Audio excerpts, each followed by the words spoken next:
Hey, we're so excited to be with you today. We have a special guest and dear friend, Cindy Zane, EFT trainer from Hawaii. We'll be talking about several topics, cultural fluency, and the general flow of EFT. Welcome to the Leading Edge in Emotionally Focused Therapy with your hosts, Dr. James Hawkins and Dr. Ryan Rana. EFT is a dynamic model that humbles even the most seasoned therapists. Together, we want to come alongside you as you continually push the leading edge of your understanding and application of this wonderful model developed by Dr. Sue Johnson. Yeah, Cindy, it's an honor and a pleasure to have you here on so many levels. One, definitely respect you as a colleague and as a professional in the insight that you bring into the EFT process and your skill. But I'm more excited about like the human that I got to meet, and working with Cindy. You are, there's sometimes some people say, wow, man, it's great that this person's walking the earth. Like the world is a better place because they're walking the earth. And Cindy, you are one of those people for sure. I agree completely. Well said. Yeah. Cindy, Zane, you're one of the most high-quality character, maybe the most high-quality character of EFT trainers. I've seen you walk through difficult and contentious spaces with grace and elegance and wisdom. So it's just our honor to have you today, Cindy. Welcome. I'm so excited to be here, just to be in the space connecting with both of you, connecting Hawaii with Arkansas, and from where each of you has come from in your lives, and the three of us, getting to be in this space. It's a cherished and rare opportunity, and more so that, we have this common mission of sharing EFT as far as we can. Yeah. So and I feel a little awkward the way you folks are talking about me, because I just like being human and being with you folks, getting to know each of you and people that I get to work with. That's a special thing, and that we get to be entrusted with also having a clinical EFT focus as we journey alongside with them for the time we are privileged to journey alongside with them. And then to talk about it with others, like the two of you, and us learning and connection. That's a truly rare and special opportunity. So thank you. Which your words right there just prove our point. Exactly. Come on. And you broke it down to the essence of what it means. Just like you said, I just like to enjoy getting to be with people. Yeah, that says a lot, Yeah. Well, Cindy, I think, I've gotten to train with Cindy out in Vegas and gotten to really hear her and see her. So there's a couple of passions I know on her heart. I know she's doing some work and thinking about, supervision and helping people get better there. But also, Cindy, I think you've done a really great job on like the cultural piece and cultural attunement and welcoming cultural experience into the room, which probably just ties into what you just said about, I just like being with people. And you want to, when Cindy says that I want to be with people, I want to be with you as who you are, not just how I want to see you. I want to be curious. I want to know you. And in Vegas, you did something that really blew my mind. I like clarity. I like when things are lined out. And so we were teaching, we were in Core Skills 1, and we were going over assessment piece. And assessment can feel, usually it's like, sometimes if I'm honest, like, let's get through this information, it's kind of just informational. And then Cindy did this piece on cultural assessment. I'm like, whoa, hold on, stop the press. Something different happened there. And so I just want to build on that, like your layers of cultural assessment, Cindy. I've kind of tried to mention it here. So I don't know. I want to give you room to really do it its beautiful justice that it deserves about those layers of cultural assessment. I'm excited to hear about it, because I just left supervision this morning, and the supervisee was like, hearing that story that you all shared about Cindy's cultural assessment has really helped my work. So here you go. Oh, yeah. And I've had the pleasure to train with Cindy in Hawaii several times, maybe 3 or 4. In Hawaii. It was a hard life. It's tough. Someone's got to do it. But whether you want to or not, I know that we want to. But even if you didn't, in places like Hawaii, there is so much cross-cultural things happening. There's multiple cultures crossing back, and I love how Hawaii holds that in such high regard.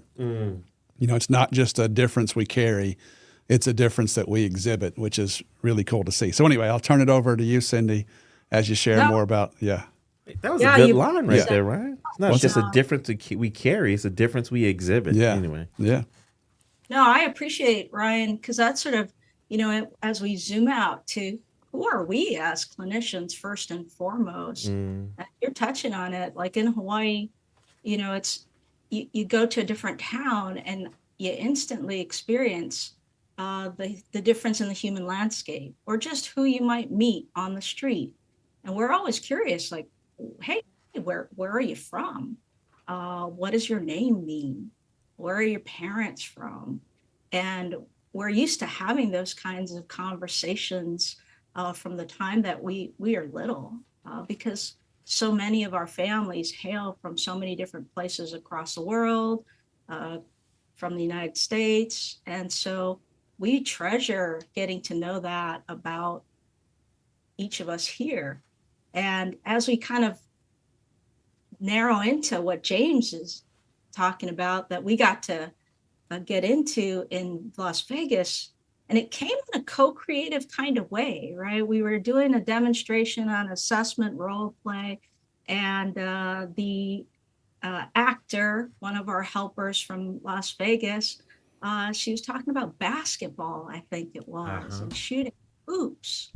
And that's where she would process her encounter of being different where she was, by virtue of just what she was born with and who she is and the color of her skin and her lineage, and how she would work that out in the basketball court.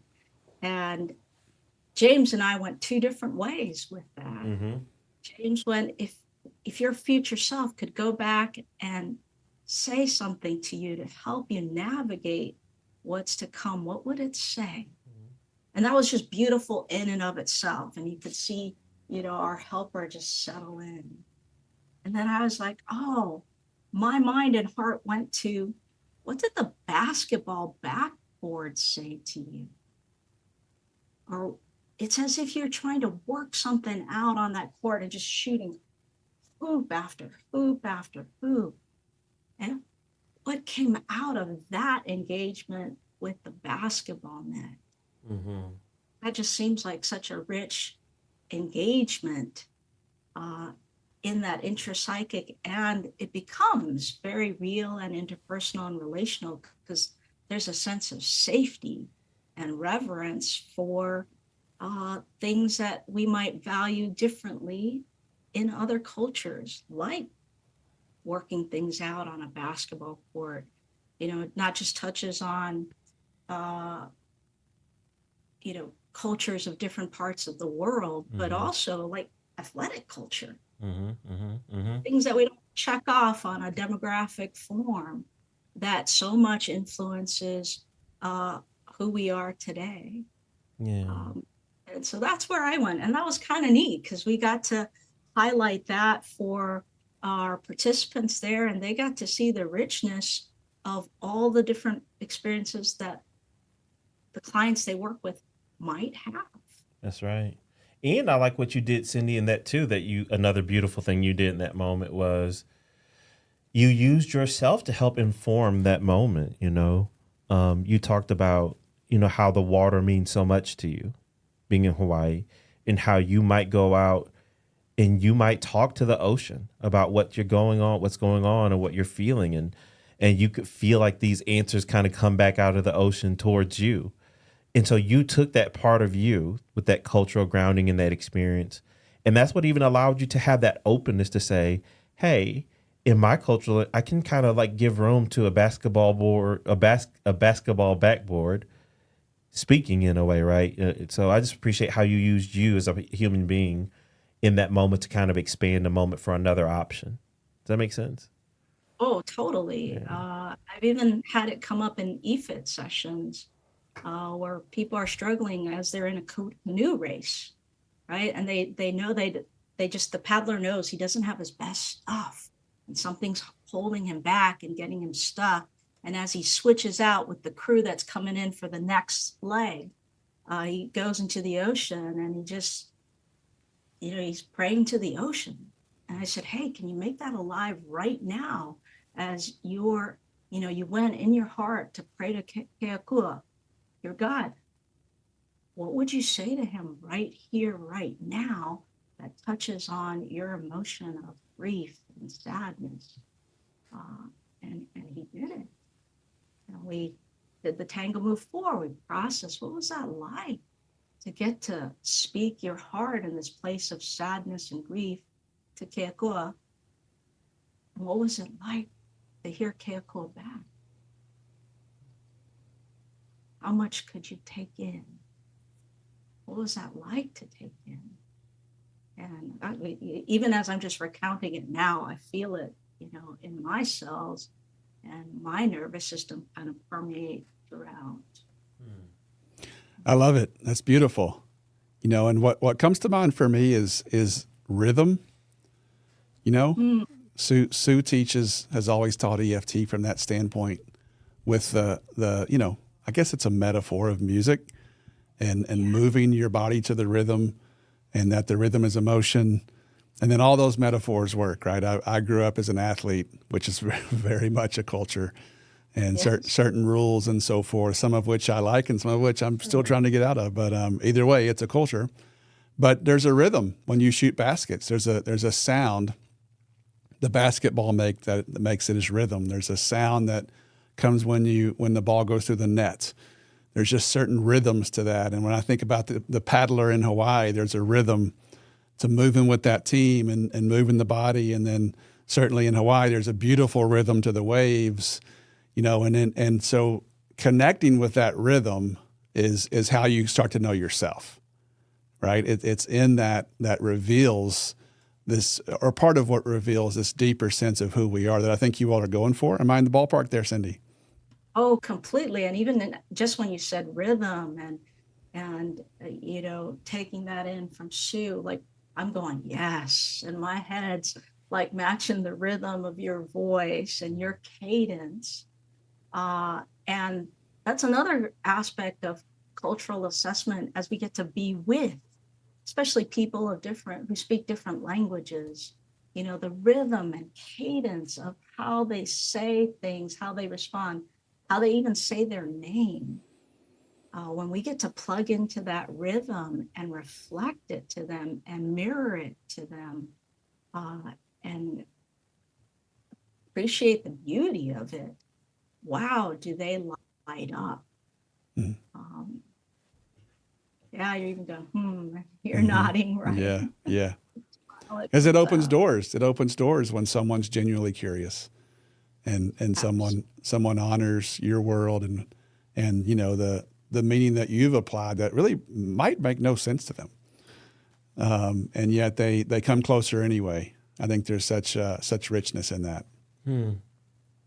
It touches on a source of security, that all the ways in which culture has shaped who they are. And it also opens up windows for us as clinicians to spot where might be the stuck places. I just happened to see a live demo, and one of the stuck places for the couple, they were a cross-cultural couple. One partner was American, the other partner was of part Asian, part American descent. So Hapa, we call it, half and half. And that partner that was of bicultural lineage, he felt really comfortable speaking the Asian language. And part of that Asian language in its own rhythm and cadence and pacing is they used a lot of verbal encouragers. Aha, asoka. And he was doing the same thing in English. And that was forming a trigger for his sweetheart. And kind of recognizing, oh, I wonder if when you say, yeah, I got it, I wonder if you're just reproducing the natural rhythm and cadence that you automatically feel flowing through your body when you speak your most comfortable language. And he was like, oh. And that helped her to understand that even though she was telling him it's a trigger, that he wasn't persisting intentionally or with any mean-spiritedness, that was part and parcel of what was in his bones, if you will, that rhythm, that cadence, that naturalness to put those verbal encouragers in there, regardless of what language he was speaking. That was super rich when we can get into that kind of intimacy with our clients. That's beautiful, and it takes us, sort of in deeper into the practical. So this one person's, as they were connecting with their native language and trying to actually an attempt to connect with their partner, right? That the cycle, as we say, can still grab almost anything, right? And to create insecurity. But you or someone had to have this curiosity, about the origins of those small phrases, which was this person trying to do a double connection, right? To stay connected with their native self. I don't know if that's a perfect word, but that's what comes to mind for me, through their native language, but also trying to reach for a partner, right? But then those same negative cycles, that partner was receiving a very different message. So that's this integration of cultural, I guess, differences and how it can be happening right in front of you, and we may not know. Yeah. Yeah. Sort of like two partners getting into their respective natural rhythms, trying to connect in their respective natural rhythms and colliding. Mm-hmm. And that throwing them for a loop in the way they can't sort out for themselves. And when we get to be witness to that, it's something truly special to be amidst. Yeah. And Cindy, thank you for that example, because it highlights why I like the way you did your cultural assessment, where you started off like kind of intrapersonal, where you just kind of like, what are some things, parts of you or cultural identity factors or values that are important to who you are as a person. So she did that one intrapersonal level, and then you dropped it down into kind of like the societal level, and how has that affected your existence in the world, or maybe how the world's responded to you. And then the third part, because we could stay so high up there, and I want to be careful because there's so much more richness that we could go there, and a lot of different stories and cultural narratives. But then Cindy dropped it back down because she's trying to help a couple in her office with an attachment process. And how does this play out for you two? Is it something that helps you two connect? Or is it something where you two end up disconnecting and you can't really share it? Is it something you even talk about at all? I love that flow of how you did that. I don't know. Yeah. You're being too generous to me, because I just started modeling the assessment, and James was like, whoa, look at what Cindy did here. She asked the general question, what are your cultural backgrounds? Mm-hmm. And then when what was given, what was most meaningful about that cultural background went from general to the inquiry of personal to that partner. Mm-hmm. Then how does that show up in your relationship? Yeah. And then he's like, yeah. And then she made it relational. And then James and I huddled afterwards during the break, and we're like, okay, general, personal, relational. Let's remember that. GPR. Like we're both writing it down. Okay. But it's important because that first one, you got to throw out a wide net to make space to be surprised. I mean, that's we use the word curious a lot, but it's a big word because I don't know. In Northwest Arkansas, we definitely don't have the racial diversity you do in Hawaii.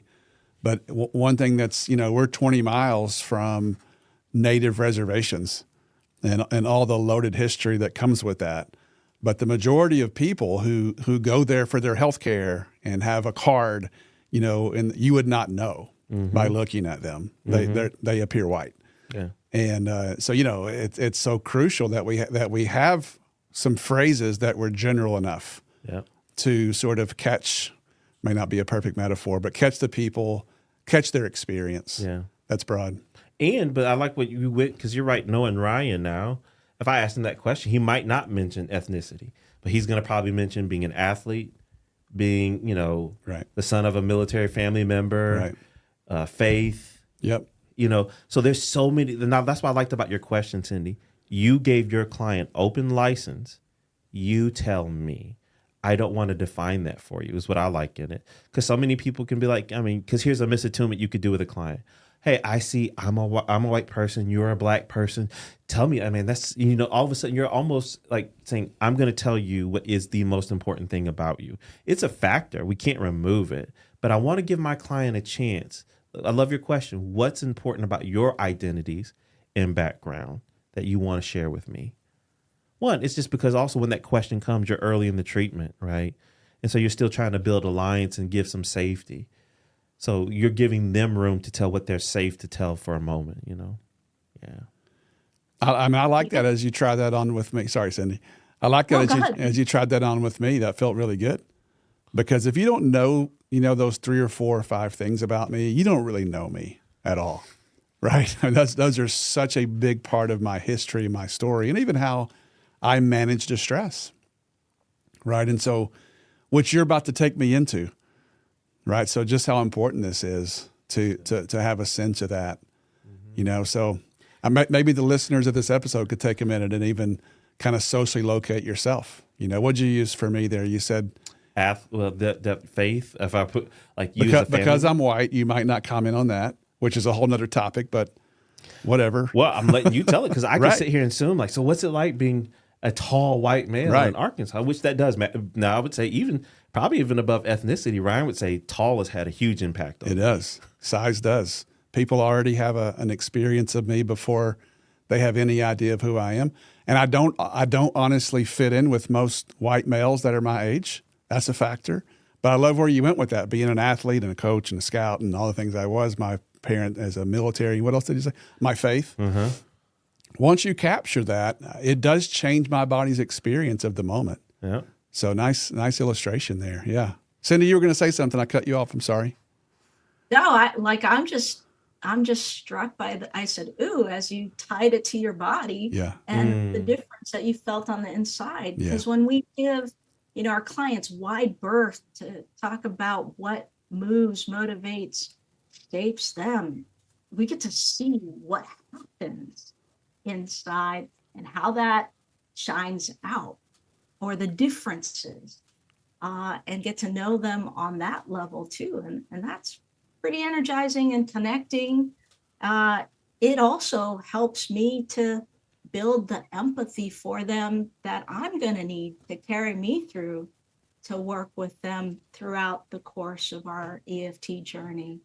And I feel it inside and I can go back to those places. Mm-hmm. So, wow, Ryan, you just saying, that lands in my body differently. I'm like, ooh, I feel it too. Mm-hmm.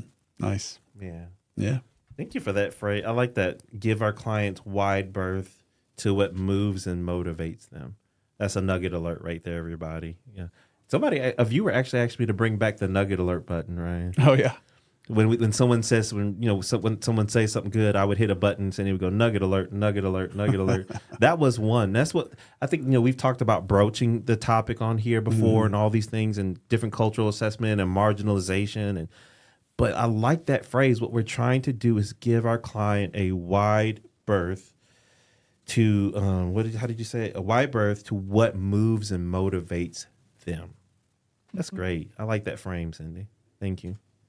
I like your nugget alert too, because sometimes the nuggets that come out early on when we start our assessment and cultural assessment process, sometimes the nuggets are lustrous, right? They're shiny.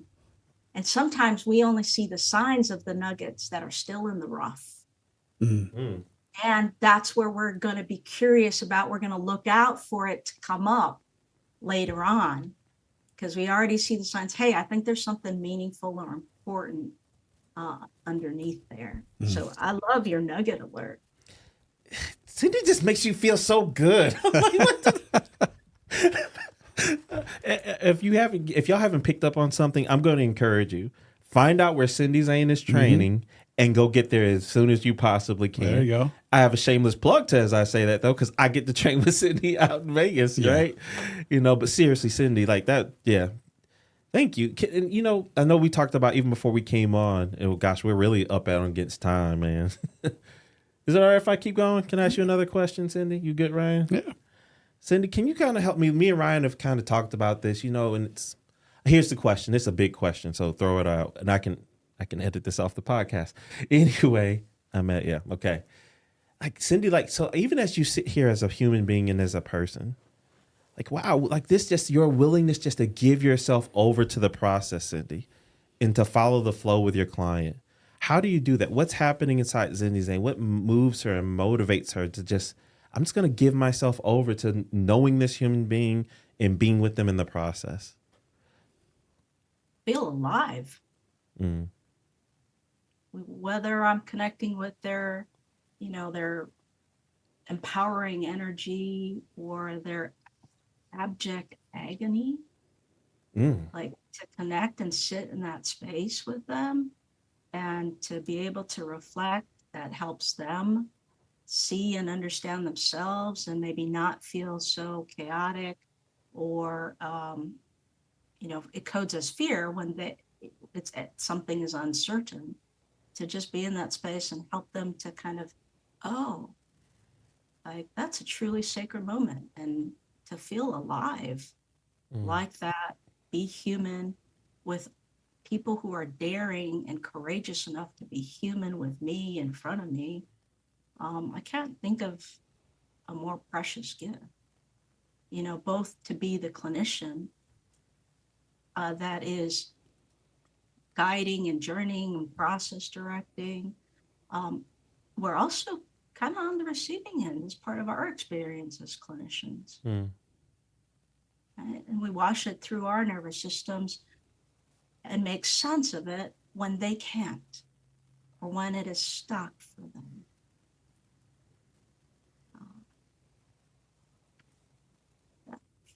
Thank you, Cindy. That takes my words away, I think, right here, how special that is to be able to do. How did you learn that, Cindy? What was it? Was it in your personal story, in your training, both? What was it? How did you capture that? Because I love what you said. You said it's to be fully alive, and then you split that into either way, whether it's something that's meaningful or beautiful, or whether it's into agony. That is still a form of life, right? And your body is drawn towards that, which is such an amazing compliment towards you. How'd you learn that? I was a big athlete, right? So big withdrawer, led a lot with, mind over matter and cognition and performance. And my late 20s, I got cancer and had to go through a few surgeries, chemotherapy and radiation. And boy, did that put me in touch with my body in a different way that I could not mind over matter it. And I intimately in touch with what goes on a cellular level in my body. What medications, what they feel like on the inside, or an injection, and just what it took to fight to live. And that shifted everything for me in knowing how deep and meaningful it is just to live. I mean, I go to Viktor Frankl's words, there's meaning in just suffering. And changed careers because of it. Went back to grad school, studied psychology, and so grateful I discovered EFT and Sue Johnson's model. And that spoke to me that, hey, people can have these kinds of meaningful shifts without having to actually face real existential life threats. Like, you shouldn't have to go through that in order to get in touch with your body become more relational. That's just my journey, right? But to be able to help people get there without having to be in dire circumstances really resonated with me, helped me to grow. I told James in Vegas, I think and he went, yes, Cindy. But to help others navigate that journey too, that resonated with me, not just on a personal level, but made it my career. I love it. And we're so glad you did. I love that, though. You shouldn't have to almost die to be alive, to figure out how to be alive. But, we'll take it. We all have a different journey to get there. But it speaks to attachment, right? Attachment's about hello and goodbye. And, Bowlby developed his theory at watching orphans and how they went about things. And so there's something that's so deep that sometimes we have to have an experience like this to really sort of learn how to follow that signal. So you do such a beautiful job with that, Cindy. Right. Launching off of Bowlby as we stand on the shoulders of giants, post-traumatic growth, and George has talked about it. One of the 5 domains that Tedeschi and Calhoun discovered in their research that people grow into after facing earthquake-shattering life experiences is relationship, and wanting more out of their relationship. And discovering Sue's model was a game changer for me, to speak your language, Ryan. Mm-hmm. Oh, thank you. That's awesome. And one more little connection. I think she wouldn't mind me sharing this. Cindy, we're 2 miles right now as we sit from where your son was born. Oh, yeah. Northwest Arkansas Women's Center. Yeah. Awesome. What a small world it is. It sure is. We still want to make that trek. He still wants to see his baby hospital. So let me know what trainings you've got going on in 24, 25, because we want to make that sojourn with him. We'll do it. We'd obviously love to have you. The surfing's not as good here. Okay. But it's beautiful in its own right. Yeah. But the people are just as rich and beautiful. There you go. Man, Cindy, thank you for sharing you with us in your heart, your lessons, the nuggets, the sacred nuggets. Thank you so much. Really appreciate you. Once again, Cindy trains in so many places. Of course, there's Hawaii. We try to put on a conference or some kind of therapist retreat out in Hawaii. Mm-hmm. If you said man, I'd love to go hang out with Cindy, Zane, and the leading edge people out in Hawaii, inundate us on social media and let us know the demand is there. Hey, I know this food truck on the North Shore of Hawaii that has the best fish sandwiches on the planet. Oh yeah, we could do a show from there. There you go. Oh, sitting on the picnic table benches. That's it. She's got it. She's been there. That's beautiful. But Cindy definitely trains in several areas. She's probably working her way out, but she's helped the Iran community, Japan, and she's also working in Spokane. So yeah, definitely. Of course, she's with me out in Vegas. We're getting ready to do Core Skills 3 and 4. We'll be doing externships and Core Skills there next year. So there's many opportunities to connect with Cindy Zane. Thank you so much, Cindy. Thank you so much, James and Thank Ryan. You. Pleasure to be with you both. All right. Then thank you all. We appreciate this. And we hope that, so many great themes here, whether it's just the rhythm of who you are as a person, learning to sync up with the rhythm of others, with the stories of their lives, so we can give them this wide berth of them to be able to know what moves them and motivates them. So this way you can help push your leading edge and the leading edge of your clients. Thank you for listening. We hope this experience helps you push the leading edge in your work to help people connect with themselves and with each other. Please subscribe to our podcast and leave us a 5-star review. You can contact us at pushtheleadingedge@gmail.com, and you can follow us on our Facebook page at Push the Leading Edge. You can follow Ryan on Facebook at Ryan Rana Professional Training and on his website, ryanranatraining.com. You can follow James on Facebook and Instagram at DocHawkLPC. You can also check out his website, dochawklpc.com.